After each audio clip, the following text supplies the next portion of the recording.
Jadi sering ngerasa sendirian. Iya. Kalau Mas Robi boleh tahu, mohon maaf pertanyaan saya, emang suami bagaimana? Suami, alhamdulillah sebenarnya itu suami itu baik, perhatiannya oper. Iya. Oh perhatiannya over, oh Iya. lebih ke posesif. Ya nggak tahu lah, pokoknya selama sama suami itu nggak pernah dipercaya sama suami, ngerasanya. Perasaan saya tuh nggak pernah dipercaya sampai udah punya anak gede. Ya alhamdulillah baru sekarang ini udah nggak ada kata-kata yang bikin saya nggak.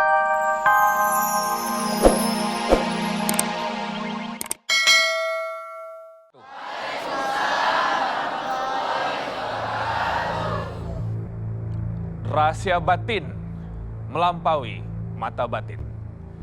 Mengungkap rahasia di balik mata batin manusia adalah bukan hal yang biasa. Di alam semesta telah tercipta makhluk, baiknya nyata dan tak kasat mata. Lalu bagaimana seorang Ustadz Danu mengungkap rahasia batin yang ada dalam diri manusia? Di program ini kami akan membantu siapapun yang hadir ke studio untuk mencari solusi bagi permasalahan mereka, baik yang medis maupun yang non-medis.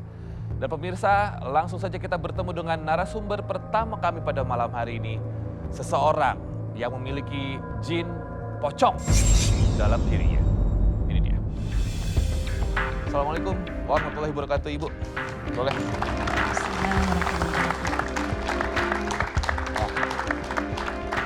Sini boleh bantuan sedikit perkenalan ya. Assalamualaikum Ibu. Waalaikumsalam warahmatullahi wabarakatuh. Namanya Ibu siapa? Nama saya Sutarmi dari Cilacap. Boleh tahu usia, mohon maaf. Usia 44. Keluhan utamanya apa sih yang membawa Ibu atau Mbak ini untuk bertemu dengan Pak Ustadz dan minta didoakan, itu apa Mbak?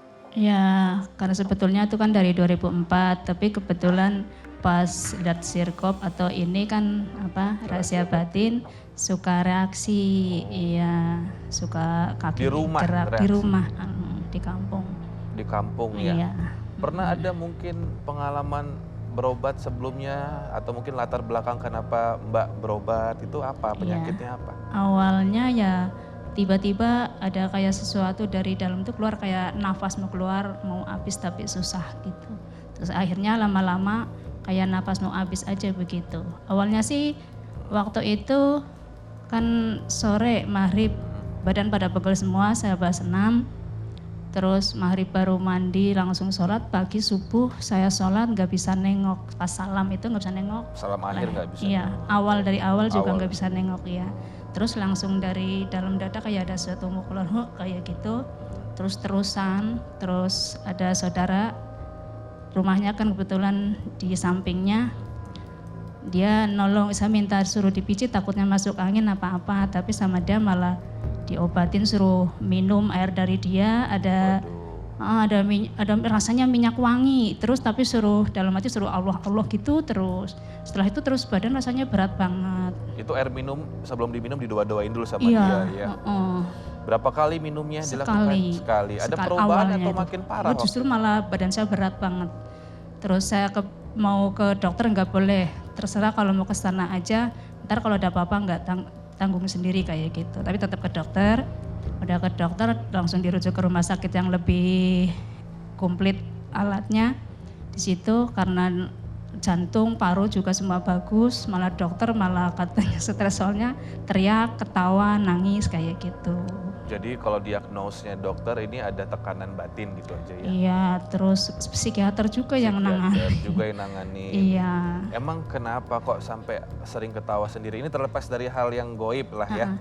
Emang apa ada latar belakang, mohon maaf Mbak, dengan suami atau orang tua atau apa, tetangga ada? Iya, itu saya juga kan nggak tahu tiba-tiba kayak gitu. Cuman saya emang yang ngerasa lah, pernah ngerasa nggak punya siapa-siapa, suka bingung kayak gitu. Terus nggak punya teman curhat ya, yang ngerasain lah kesedihan yang berkepanjangan kayak gitu.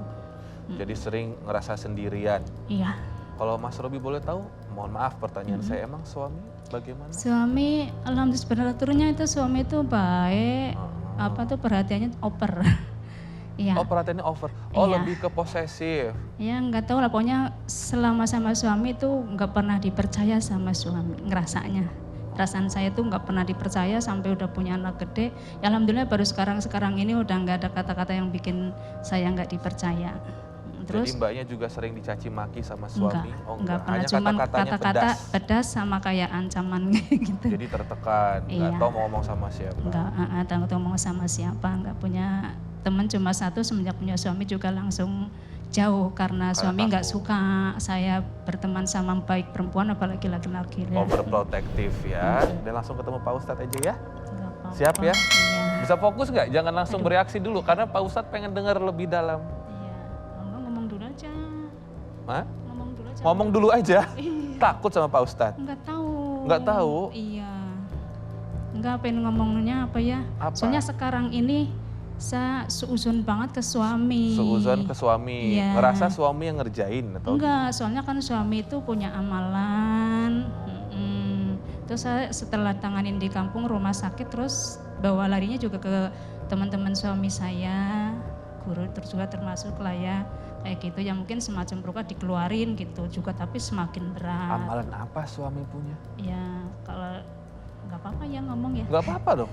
Ya Al-Hikmah juga dia ngamalin, terus punya silat juga, belajar silat. Ini kan bukan ngomongin aib suami, kalau bisa cari Iya. solusinya. Iya, Ya? cuman saya takutnya saya nggak mau ya soalnya cenderungnya ke suami gitu. Soalnya setiap saya reaksi gerakan yang di sini tuh yang begini kan pernah lihat suami kalau ngeluarin ilmu sabar dan sakit digituin katanya ngobatin diri sendiri kayak gitu. Jadi ke situ larinya. Harus saya panggil Pak Ustadz kalau begitu ini. Nggak usah dilirik-lirik Pak Ustadznya, lihat Mas Robi aja. Iyalah. Ya, ya Pak Ustadz saya persilakan untuk bisa bersama kami. Tepuk tangan boleh untuk Ustadz Danu, Bapak Ibu.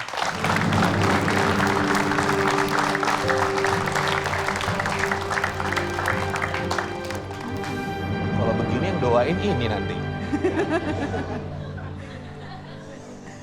Yang ini. Padahal kalau di HP saya senang banget lihat muka wajah Pak Ustadz Danu tuh rasanya adem gitu. Nah, ya udah liatin kalau adem. Kok Kenapa tadi sekarang? takut? Pilih mau doain yang mana, yang ini atau yang ini. Nah, ya udah ya, harus lawan ya. Bisa ya. Pak Ustadz mungkin tadi sudah mendengar sedikit. Maaf ya Pak. Nggak apa-apa, nggak apa-apa. Jadi mbaknya sendiri merasa seperti ada bukan keterlibatan. Apakah memang ada, di sini bisa bilang apa ya mbak, ampas-ampasnya lah dari ilmu suami gitu ya. Bisa nggak sih Pak Ustadz begitu ketika suami punya, mohon maaf, ilmu hikmah, lalu sang istrinya yang juga kena imbasnya gitu, bisa nggak Pak Ustadz? Biasanya kalau ada persoalan seperti itu,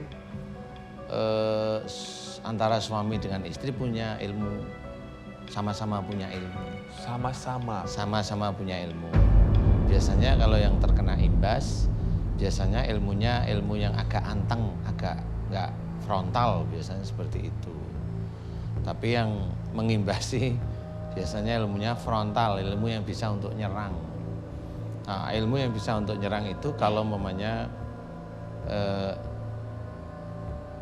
Mas Robi itu umpamanya ilmunya ilmu yang tenang umpamanya. Kemudian ilmu saya frontal untuk nyerang bisa. Nah pada waktu saya itu nggak suka sama Mas Robi, nggak suka aja saya. Ini ilmu itu langsung nyerang sendiri. Itu otomatis itu. Bentrok gitu ya Pak Ustadz ya? Ya kalau Mas Robi punya ya akhirnya bentrok. Nah itu akhirnya menjadi kesakitan setiap saat terus. Oke. Seperti itu. Jadi intinya adalah itu mirip kalau yang sering kita dengarkan penyakit ain istilahnya. Jadi seorang melihat itu bisa menyalurkan sakit istilahnya. Masya Allah. Jadi sakit itu sebenarnya orang itu sendiri punya ilmu sehingga membentrok dengan orang yang tidak dia suka. Oke, Seperti makasih Pak itu, Ustadz. ya. Makasih Pak Ustadz. Ya, jadi selain sudah nonton Pak Ustadz di TV ada reaksi, suka ketawa sendiri, memendam rasa pedih ya.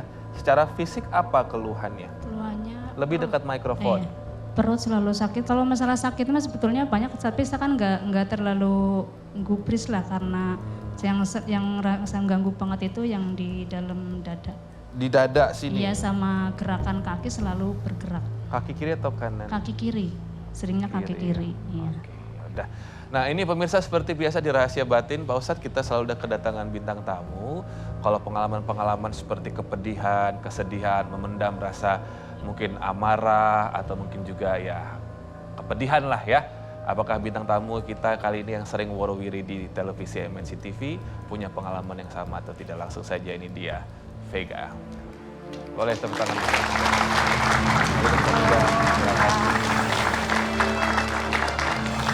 Assalamualaikum Ustaz. Waalaikumsalam warahmatullahi. Nah, ini mungkin Mbak bisa belajar dari Kak Vega ya. Sedih nggak sedih, dihianati nggak dihianati, ketawa aja ya. Saya juga Tadi suka emang Nggak orangnya gitu juga dong Bang. Masa orang lagi sedih ketawa.